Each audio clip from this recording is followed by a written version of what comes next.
So good morning all. This class we are going on to derive our swing equation.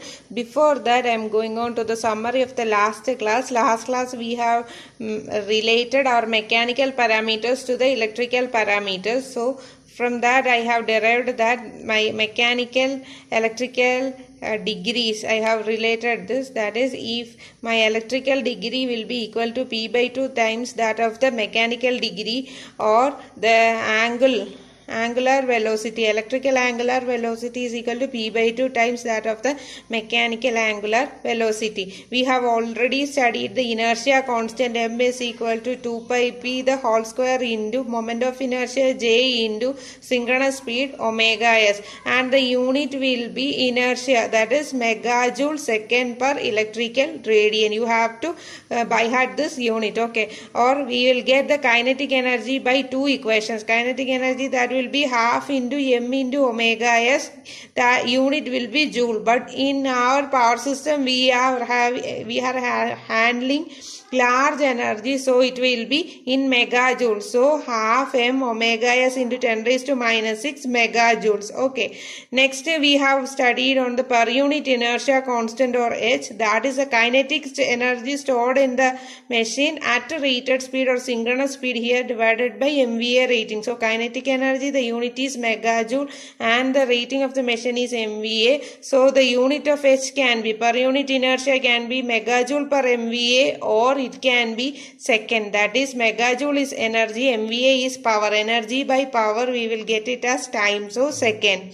Or the kinetic energy, and one more equation is there, that is G into H, where G is the MVA rating of the machine and H is the inertia constant. And for the M we can also derive from this equation. We can take m is equal to gh by pi f, that is megajoule second per electrical radian, or gh by 180 f, then the unit will be megajoule second per electrical degree. Okay, if we have to find out inertia constant per unit, then I have to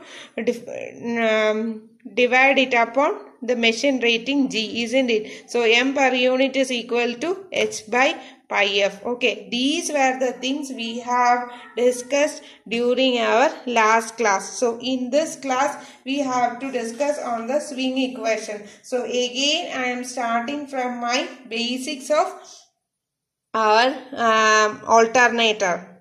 Drawing my machine, that is this is my alternator, so I have to rotate. I am giving input energy, kinetic energy, so I am rotating the rotor in this direction.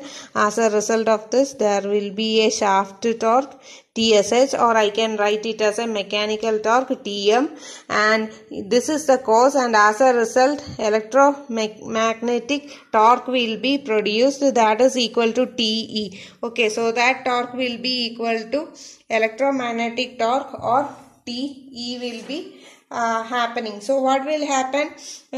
So if the TSH is equal to TE, then the machine will be running at a constant velocity or constant speed. Then the machine will not accelerate or will not decelerate. Okay, so for a normal operating condition, our machine should run at a synchronous speed omega s. So that synchronous speed is kept constant by the balance between this shaft torque or mechanical torque, this shaft torque, or I can write it as shaft torque, or I can write it as mechanical torque TM, and this should balance with our electromagnetic torque TE for the machine to operate at a constant speed, or it should remain in synchronism. If there is a change in these two values, then we can call it as an accelerating torque or decelerating torque. So I am just writing out my accelerating torque TA is equal to shaft torque or mechanical torque minus electrical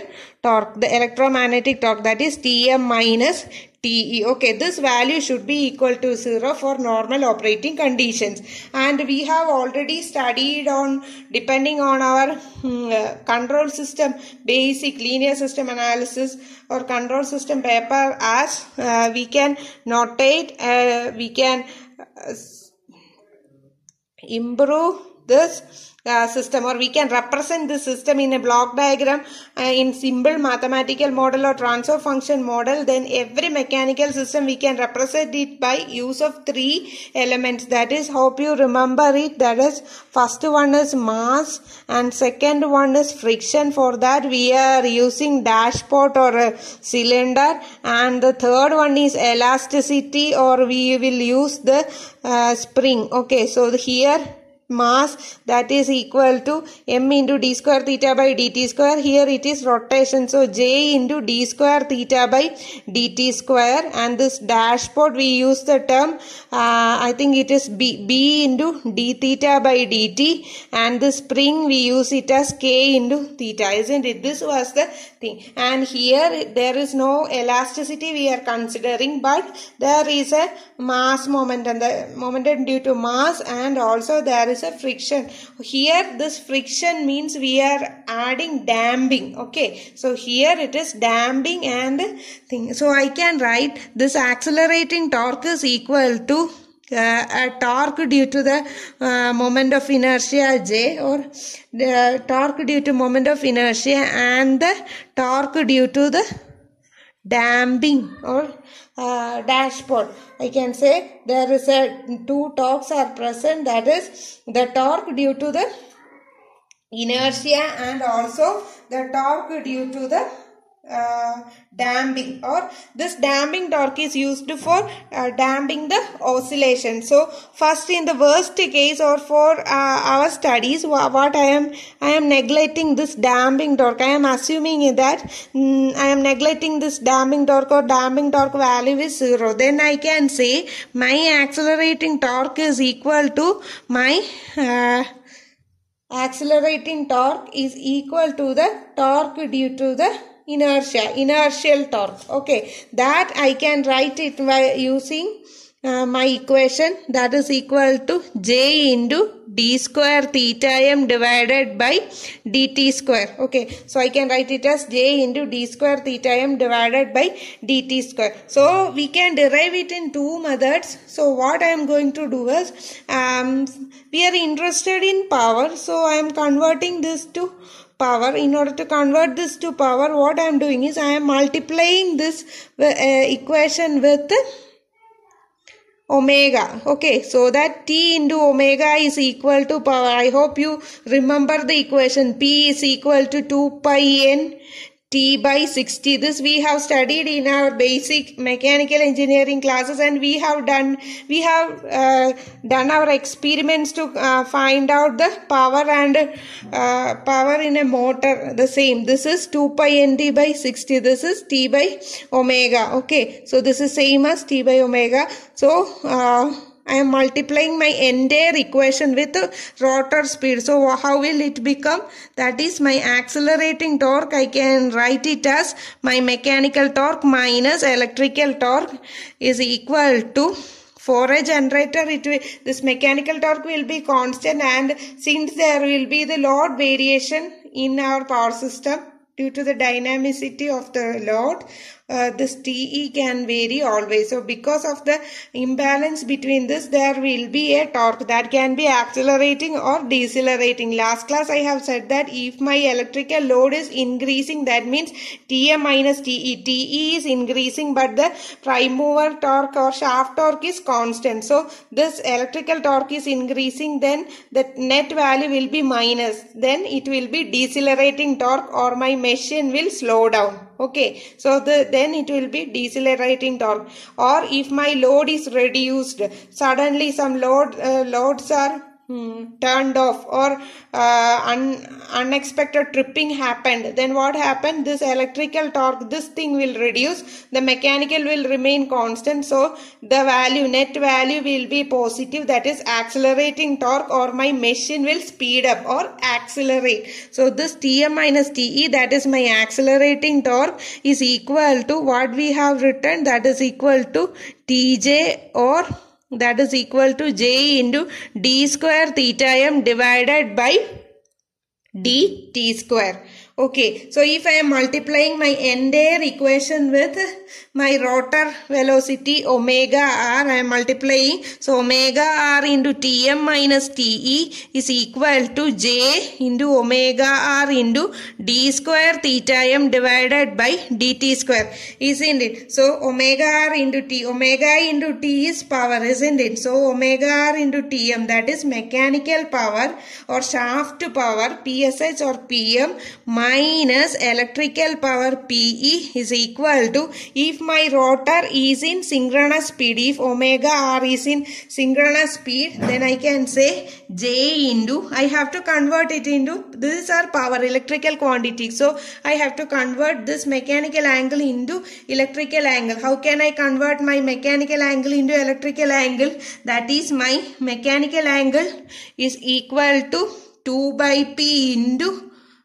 electrical angle, isn't it? This electrical angle this electrical velocity, angular velocity at synchronous speed, I can write it as 2 by P into omega s, isn't it? So I am writing it omega r into 2 by P into omega s into, then what is d square theta m by dt square?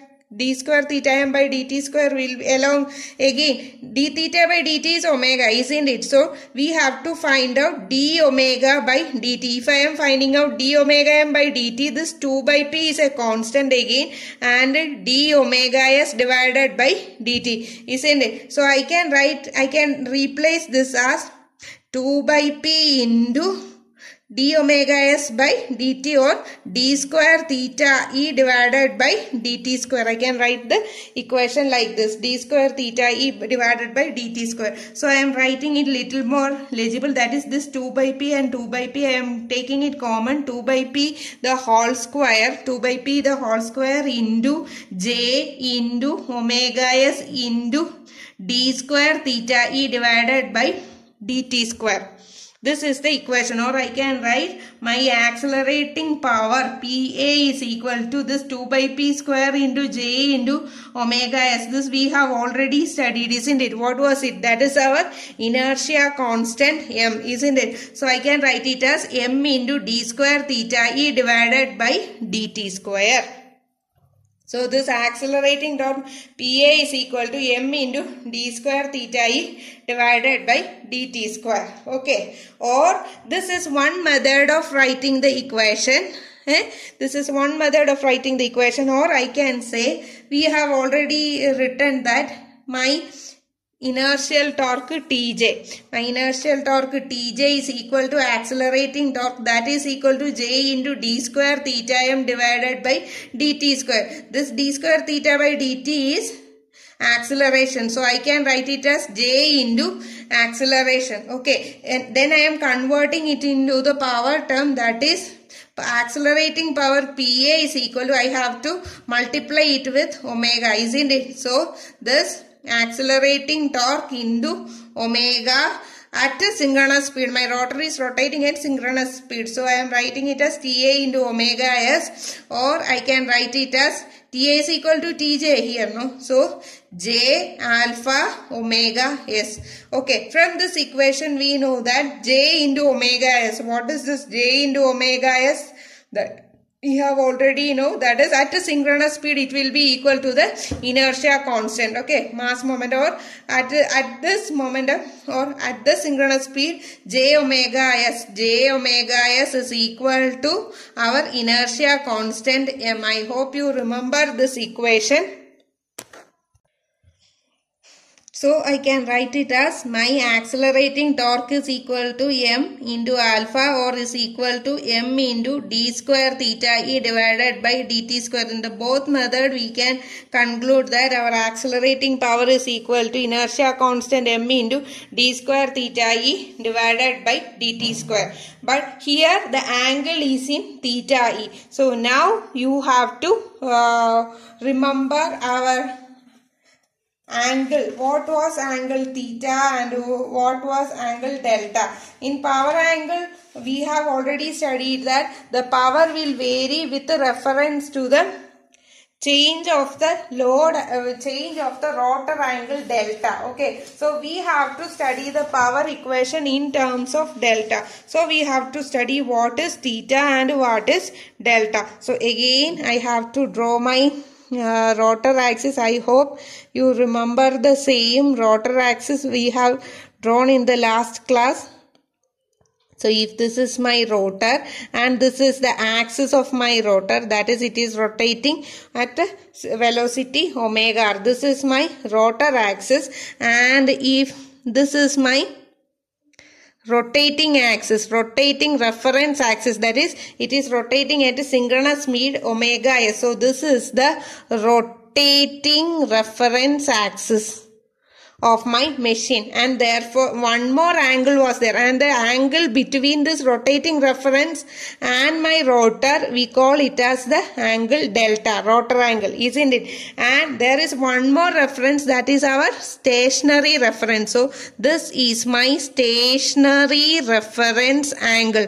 So with reference to the stationary, what is this angle? And we have to find out what is this angle. And what is our angle theta? Theta is the rotor angle with reference to the stationary angle. That is this entire angle. This entire angle we are calling it as theta e. That is the angle with reference to the stationary. There are rotor axis. The angle between the rotor axis with reference to the stationary reference, we are calling it as theta e. We have discussed in our last classes also. So this theta e we have to find out, and we have to relate it with the delta e. So how can I write this theta e? I have to write theta e is equal to, how can we write it? Theta e is equal to this angle plus this angle, isn't it? This angle is delta. So there is a delta. So plus delta. Then what is this first one? This is, we have to find out this angle. Okay, what is this angle? This angle will be, it is rotating at a velocity omega s. That is equal to this angle divided by t, isn't it? So what is this angle? This is equal to omega s into t, isn't it? This my rotating reference angle is rotating at a synchronous speed of omega s. That omega s is equal to this angle divided by the time period t. So we want this angle. This angle is equal to omega s into t. So I can write this angle is equal to omega s into t. That is, my theta e is equal to synchronous speed omega s into time t plus delta. Okay, next we have to find out what is d square theta e divided by dt square. So first I am finding out d theta e divided by dt is equal to this divided by dt, then it will be synchronous speed plus d delta divided by dt. And if I am again differentiating it, that is d square by dt square of theta e, then this omega s synchronous speed is a constant. So plus here it will become d square delta by dt square. So here we should remember that, even though this angle theta and delta are different angles, that is one with reference to the rotating axis and the other is the rotor angle with reference to the stationary axis. This theta and delta are, even though they are entirely different and the variation of one will vary with the other, but the second order differential of both the angles will be always same. So I can rewrite my equation as PA is equal to m into d square delta divided by dt square. So I can write it as PA is equal to m into d square delta divided by dt square. Okay, so this is our equation, or we can call this equation as our swing equation. So if I am writing my PA, that is PM minus mechanical power minus electrical power is equal to moment of inertia m into d square delta divided by dt square. This equation we call it as our swing equation. This is our swing equation. Okay, so what is a swing equation? If it is asked to define swing equation or what is a swing equation, then we should say swing equation is a differential equation. Swing equation is a differential equation, isn't it? It is a differential equation which describes a relative motion of which describes the relative position, or it describes the relative motion of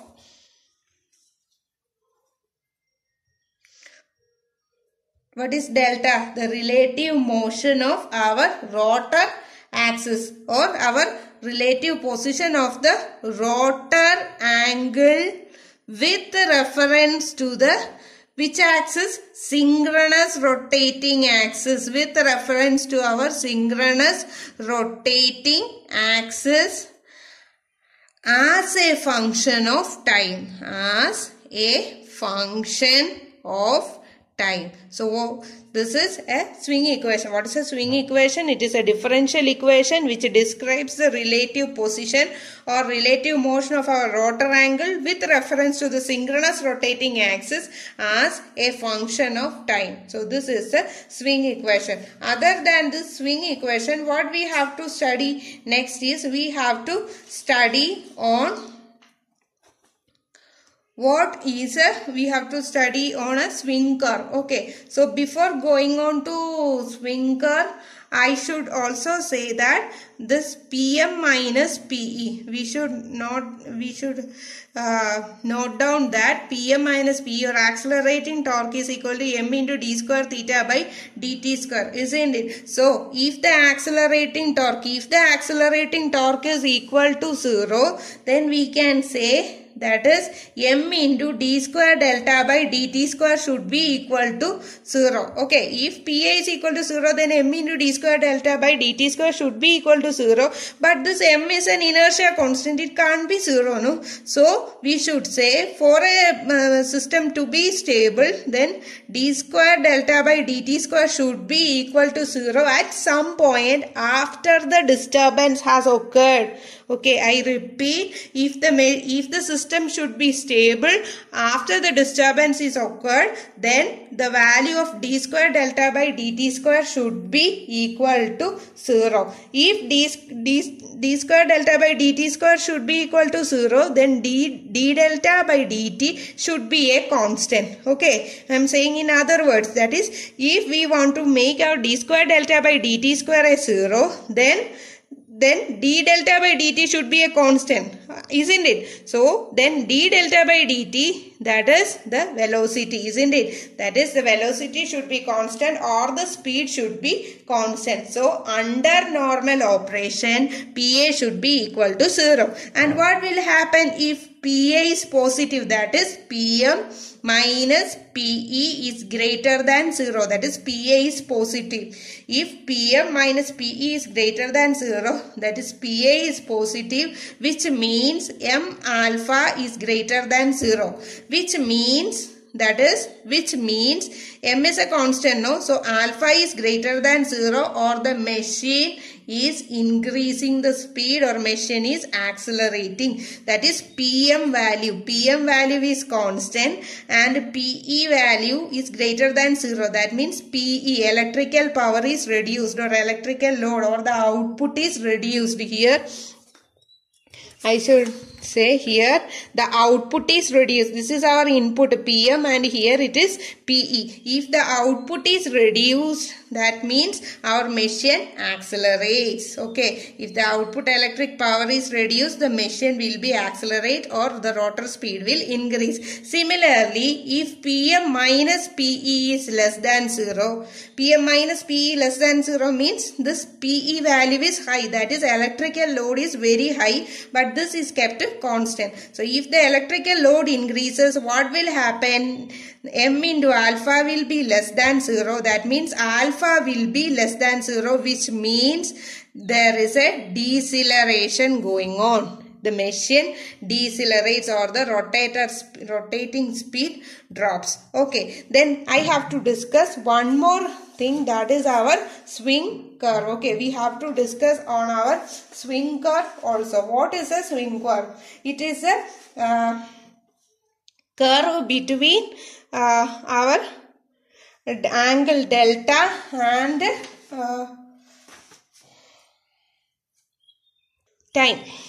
So it is a relation between angle delta and time. Okay, so how can we draw the swing curve? So swing equation is a function of rotor angle delta and as a function of time now. So swing curve is a, what is a swing curve? Swing curve is a graph I am drawing. I hope you can see. Okay, so the x-axis will be time and this will be delta. Okay, so this will be the rotor angle delta and time. Okay, so if I am saying that for a system, if it was working at an angle delta 0, before the fault my system was working at a delta 0, constant angle delta 0 at a constant speed, so normal operating condition, and some small disturbance occurred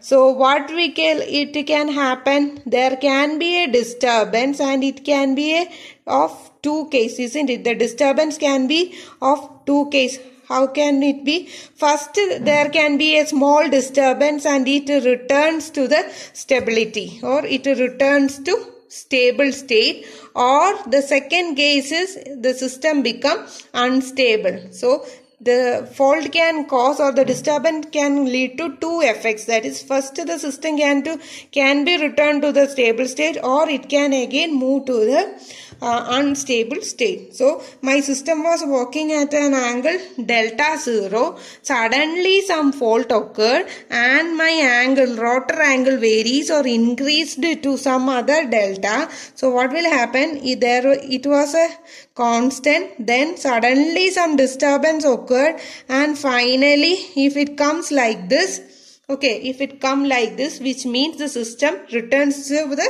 stable state, or this d square delta by dt square is equal to 0 here.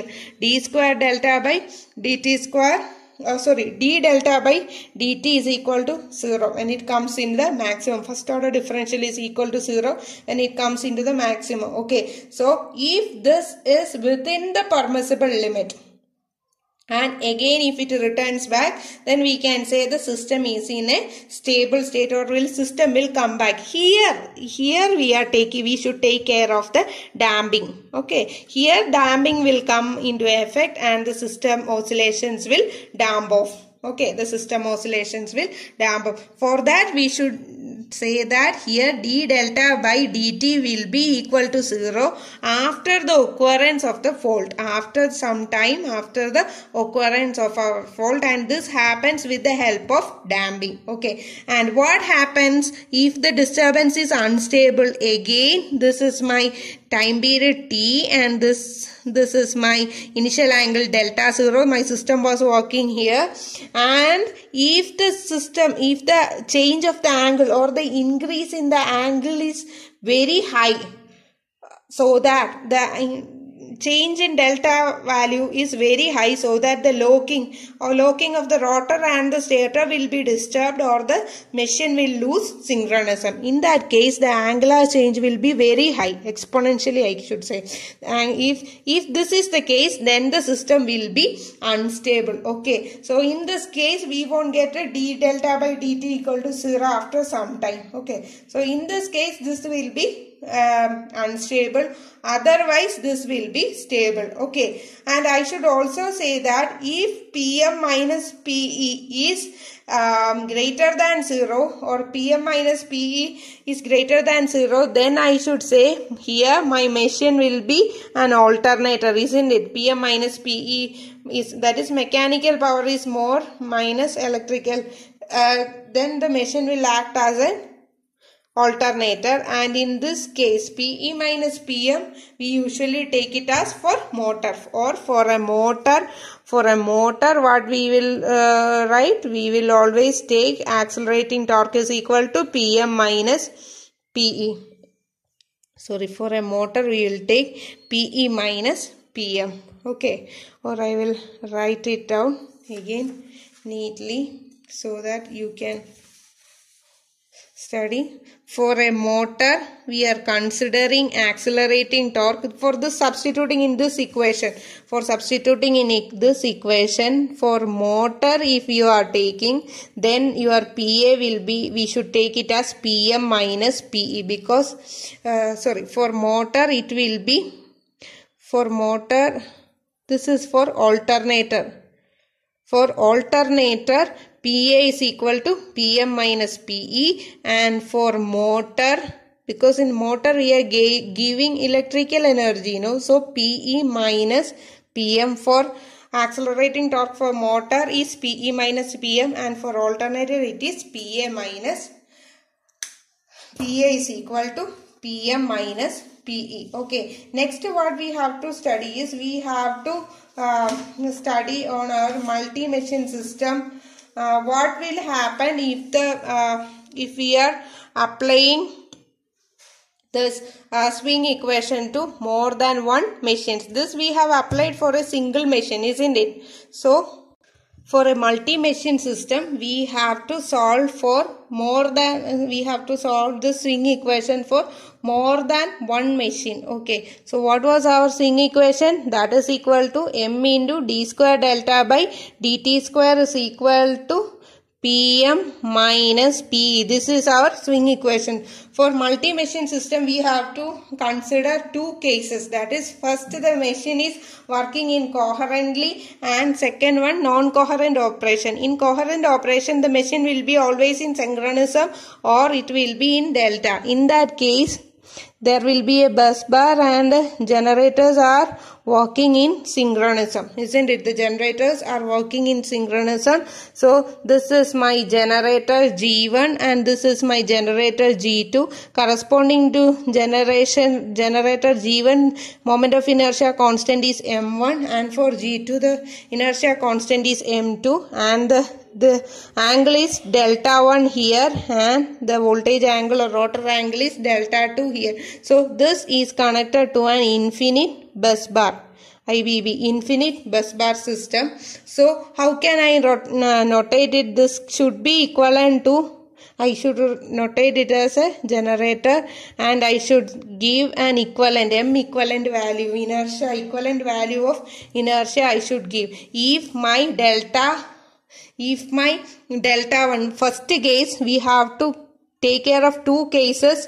Case 1, that is coherent operation. What is coherent operation? The machine will be operating in synchronism, or the angle value or delta 1 of the machine 1 will be equal to delta 2, or I can replace it as delta. Okay, so how will I notate it? For first machine, I will write my swing equation, that is equal to M1 into d square delta 1 divided by dt square is equal to PM1 minus PE1. That is my machines, PM1 minus PE1, mechanical power. Similarly, I am writing M2 for second machine, M2 into d square delta 2 divided by dt square is equal to PM2 minus PE2. So we have two swing equations and we are going to find out the equivalent. Okay, so how will we find out equivalent? I am just going to multiply. We already know the case, delta 1 is equal to delta 2,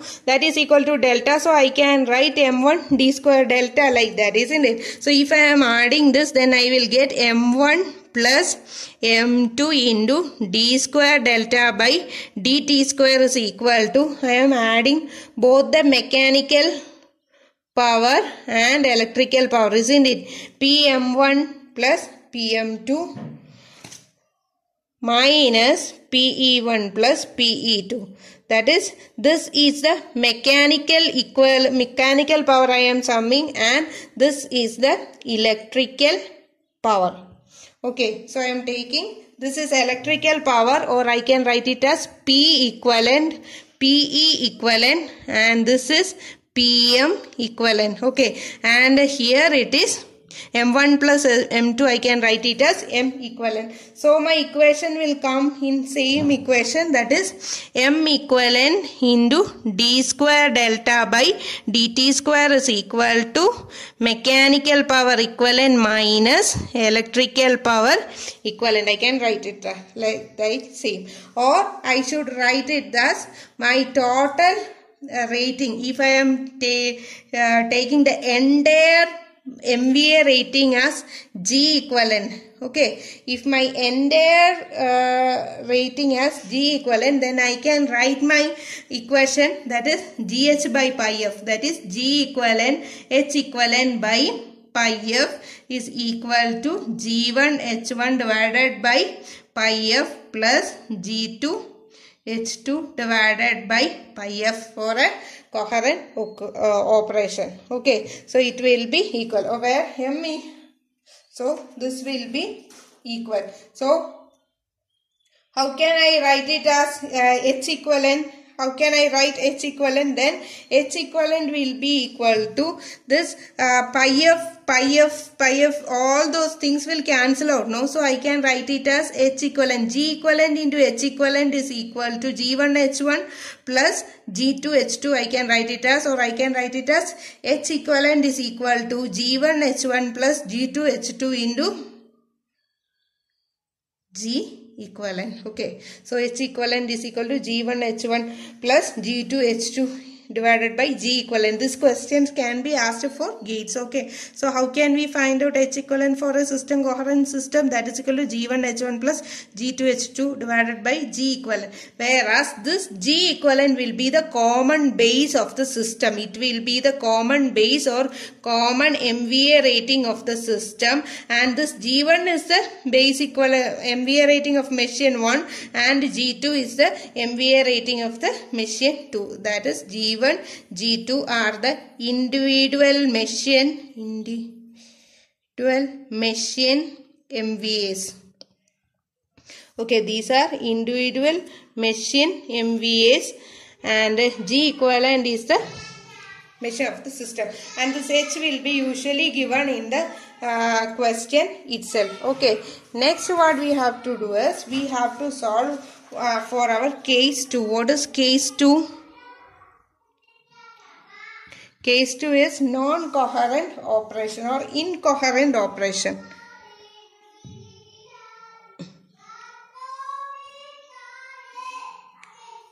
Incoherent operation. So for an incoherent operation, how we will draw the graph? It will be, diagram. It will be G1 is connected to my bus here, G1, and the inertia constant is M1. Then my angle, rotor angle is delta 1. It is transferred to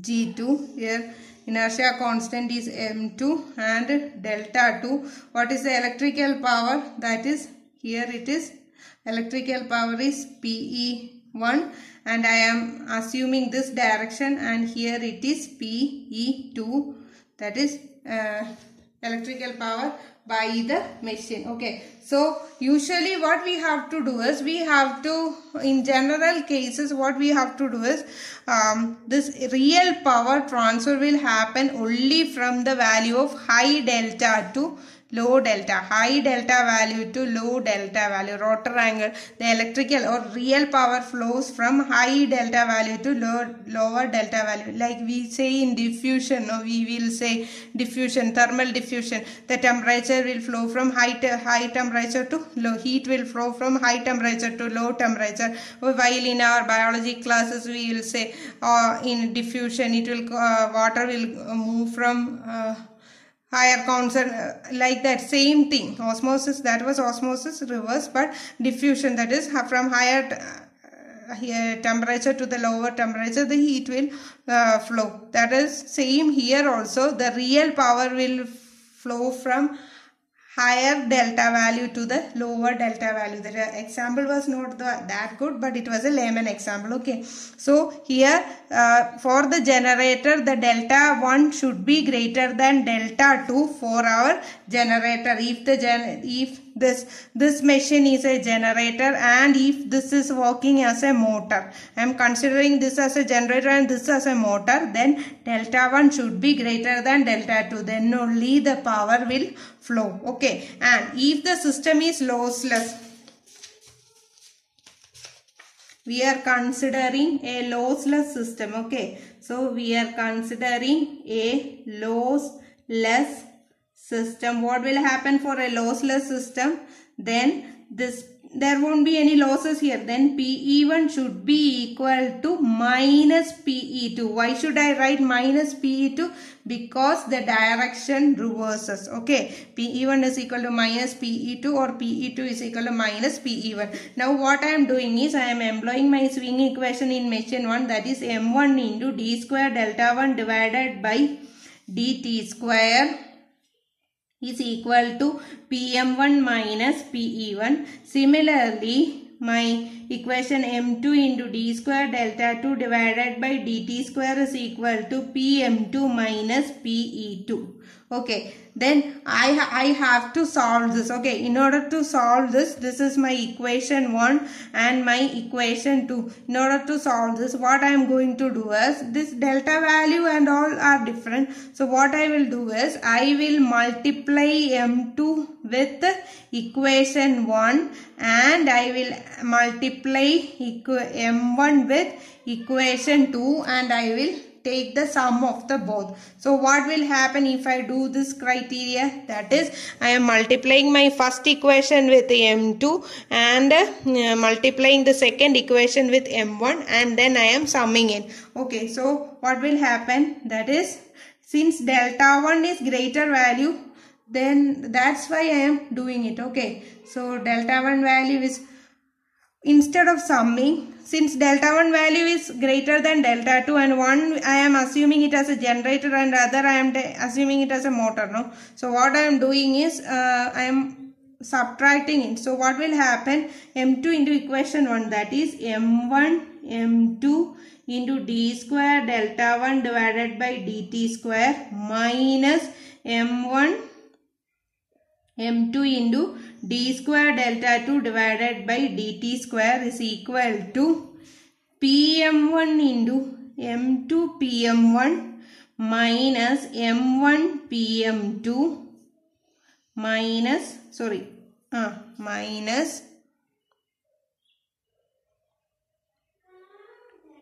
what is PE1? That is M2, then it will become plus. Now I am subtracting it. So plus M2 into PE1 plus M1 into PE2. Okay, it will become like this. And if I am writing M1 M2 is a common, isn't it? So M1 M2 I am taking it as a common into d square by dt square of delta 1 minus delta 2. M1 M2 into d square divided by dt square of delta 1 minus delta 2 is equal to M2 PM1 minus M1 PM2 plus, what is this, PE1 and PE2? What I am going to do is, I am taking PE2, substituting for PE2. PE2 is minus PE1. So here it will be minus M1, isn't it? So PE1 into M2 minus M1, or how can I write it as?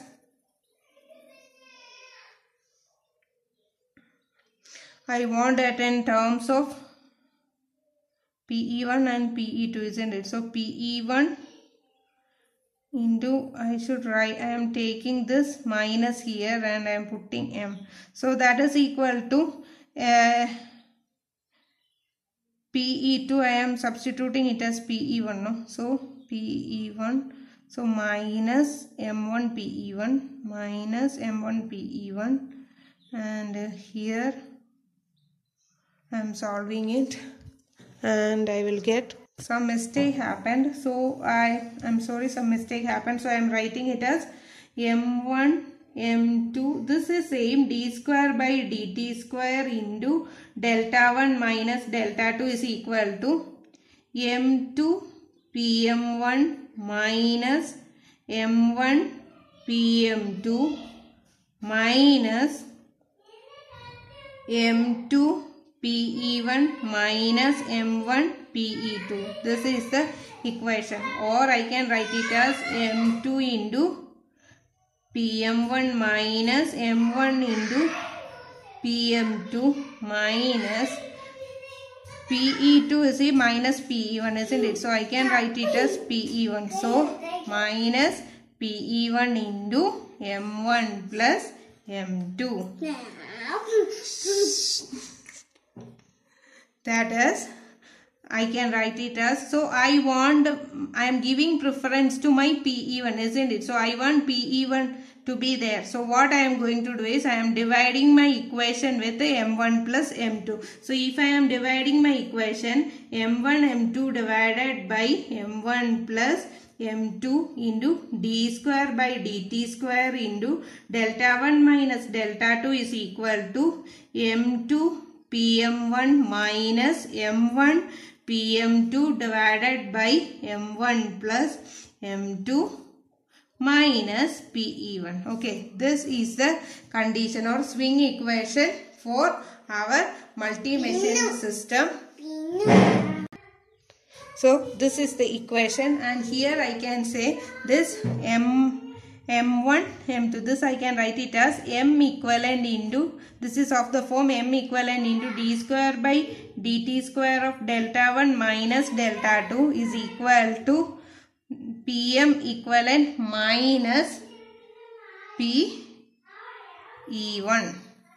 When my first machine is a generator, here I have written PE1, my first machine is a generator. Okay, so I can, this is of my form swing equation. This is also of the swing equation of a multi-machine. Here I am taking only two machines. More than two machines, you know, this is a differential, second order differential equation, and the solution is little tedious. So I couldn't say like that. So I have done both systems. That is, first system I have done is two machine coherent operation. Then G equivalent we can then M equivalent is M1 plus M2, and this is PM1 plus PM2 and PE1 plus PE2. For non-coherent operation, the equation is little more tedious. That is M equivalent. Here M equivalent is equal to M1 M2 divided by M1 plus M2, and this mechanical equivalent will be equal to M2 PM1 plus M2 PM1 minus M1 PM2 divided by M1 plus M2. This M1 M2 all will be given in the question, inertia constant usually. So this is the mechanical equivalent for a non-coherent system. And this M equivalent we can also say that M equivalent is equal to GH equivalent divided by pi f, or I can write it as from the above equation, H equivalent is equal to M equivalent into pi f divided by G. If you are asked to find out inertia constant equivalent per unit inertia constant, then M equivalent into pi f divided by G. Okay. So this is the this is the swing equation for a multi-machine system. I hope this was a little lengthy session. Thank you. And we will move on with what is a steady state stability criterion, and how will we find out what is the steady state stability limit, and we will move on to the equal area criterion. Okay, thank you.